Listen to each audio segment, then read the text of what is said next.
నేను చెప్పదలుచుకున్న సన్నాసులను ఎవడైనా 3 నెలల్లో 6 నెలల్లో ఈ ప్రభుత్వం ఉండదు అని గ్రామాలకు వచ్చే మా కార్యకర్తలు వాళ్ళని పట్టుకొని యాప చెట్టు కట్టేసి లాగుల తొండలిడ్చి కొడతారని చెప్పి నేను ఈ సందర్భంగా చెప్పదలుచుకున్నా. ఆ సన్నాసుడు అంటుండు ఎన్నికల కంటే ముందు రేవంత్ రెడ్డి పేరు చెప్తే 3 సీట్లు రాకపోతుండే అని. నేను ఇవాళ ఈ వేదిక మీద నుంచి ఆ సొల్లు వాగుడు వాగే కేటీఆర్ ని సవాలు విసురుతున్నా. బిడ్డ ఇవాళ నేనే ముఖ్యమంత్రి, నేనే పిసిసి ప్రెసిడెంట్ను. రేపు రాబోయే పార్లమెంట్ ఎన్నికల్లో నేను సవాలు విసురుతున్నా. నీ చేతనైతే దమ్ముంటే నువ్వు మొగోడు అయితే ఈ తెలంగాణ రాష్ట్రంలో బిడ్డ ఒక్క సీటు గెలిచి చూపించు.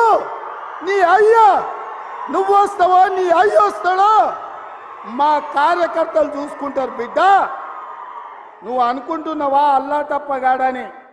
అల్లా తప్పగాలం కాదు, అవులగాళ్ళలాక అయ్య పేరు చెప్పుకొని కుర్చీలో కూర్చోలేదు సన్నాసోడా.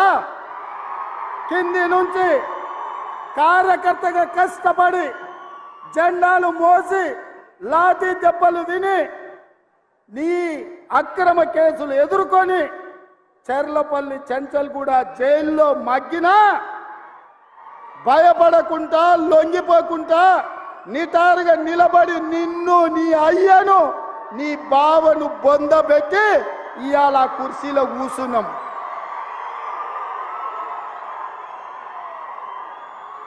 ఈ కుర్చీ ఇనాం కింద వచ్చింది కాదు, ఈ కుర్చీ అయ్య పేరు చెప్తే వచ్చింది కాదు బిడ్డ. నల్లమల్ల అడవి నుంచి తొక్కుకుంటూ వచ్చి నీలాగటో నెత్తి మీద కాలు పెట్టి తొక్కి ఆ కుర్చీలో కూర్చోబెట్టి నువ్వు మా కార్యకర్తలు. ఇవాళ కుర్చీ ఉందంటే అది మా కార్యకర్తల త్యాగం. ఇవాళ కుర్చీ ఉందంటే మా కార్యకర్తల పోరాటం. ఈ కార్యకర్తలు వీళ్ళు నాకు అండగా నిలబడ్డంత కాలం, నన్ను భుజాల మీద మోసినంత కాలం నువ్వు కాదు, నిన్ను పుట్టించిన నీ అయ్య కాదు, వాళ్ళ దేవుడు వచ్చినా ఈ కుర్చీని తాకలేరని నేను ఇవాళ చెప్పదలుచుకున్నా. ఇవాళ ఆయన మాట్లాడుతుండు మేము సోషల్ మీడియా ఉంటే మేము గెలిచేటోళ్ళమని. అరే సన్నాసోడా, ఉన్న టీవీలన్నీ సుట్టపొల్లవే కదరా. మాకేమైనా టీవీ ఉందా? మాకేమైనా పేపర్ ఉందా? మా అయ్య చూపించుకోవడానికి ఏమైనా టీవీ ఇచ్చిండా? రాసుకోవడానికి ఏమైనా పేపర్ ఇచ్చిండా? సొల్లువాగుడు వాగడానికి మాకేమైనా మైకులు ఇచ్చిండా? సాయంత్రం పూట సేద తీయడానికి జూబ్లీహిల్స్లో సినిమా వాళ్ళ గెస్ట్ హౌస్లు ఏమన్నా మాకు ఇచ్చిండా? ఏమిచ్చిండా? మా కార్యకర్తలు కష్టపడితే, మా కార్యకర్తలు నిలబడి కొట్లాడితే మాకు ఇవాళ ఈ అధికారం వచ్చింది. ఇవాళ నువ్వు చేసే తప్పుడు పనులు మా కార్యకర్తలు సోషల్ మీడియాలో పెట్టారు. మాకు ఆ ట్యూబ్ అక్కర్లేదు, ఈ ట్యూబ్ అక్కర్లేదు, ఏ ట్యూబ్ అక్కర్లేదు. బిడ్డ నీ ట్యూబ్ లైట్ వలగొట్టే బాధ్యత మాత్రం మేము తీసుకుంటాం. ఆయన చివరికి దివాలా చెడి యూట్యూబ్ ఛానల్ పెట్టుకుంటామంటుండు. అట్లనే కృష్ణానగర్లో ఏదైనా బ్రోకర్ దందా కూడా పెట్టుకో.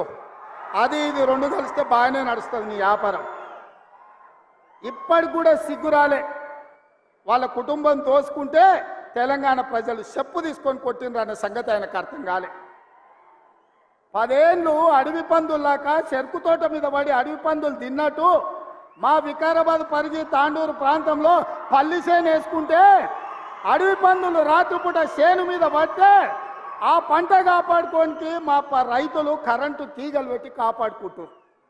అట్లనే తెలంగాణ ప్రజలు అడవి పందుల్లాక తెలంగాణ మీరు తెగమెక్కుతుంటే కరెంటు వైర్లు పెట్టి మిమ్మల్ని కరెంటు తీగలకు బలిచ్చి ఇవాళ కాంగ్రెస్ పార్టీని అధికారంలోకి తీసుకొచ్చారు.